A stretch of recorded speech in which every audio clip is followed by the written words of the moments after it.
normally we would hold cookies. I've got at about a half full of Jet A1 fuel.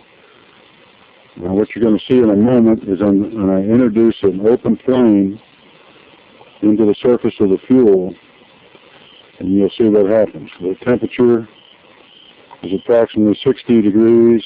It's a little bit windy. We'll see how this works.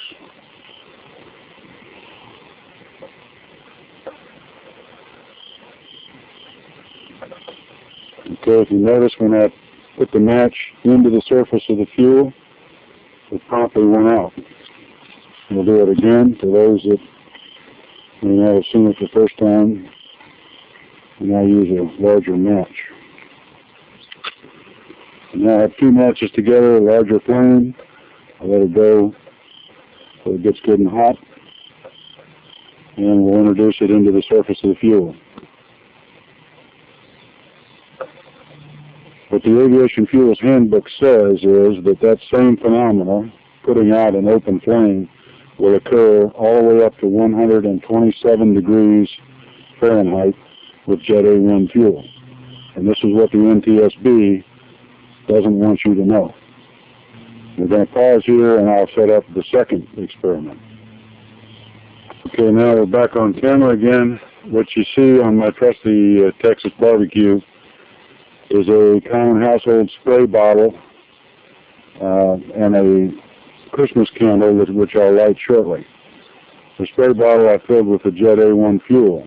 Now, what this is intended to demonstrate is what happened to Flight 800, what happened to the fuel in that tank.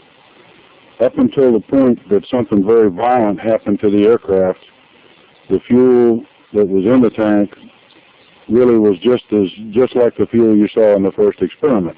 It was stable. Even an introduction of open flame in the tank would not have caused, not only would not have caused an explosion, but it would not have even burned.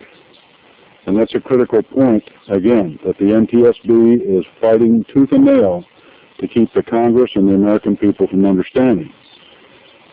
Now, what I'm going to do here, it's windy, I'm going to try and light this candle. Then I'm going to use the spray bottle to show you what happens if something violent happened to the tank and that fuel that was in the bottom of the tank was suddenly misted into the atmosphere by kinetic energy. Okay, we now have an open flame, and I'm going to attempt to demonstrate what happens when misted Jet A1 fuel comes into contact with open flame. Try it one more time.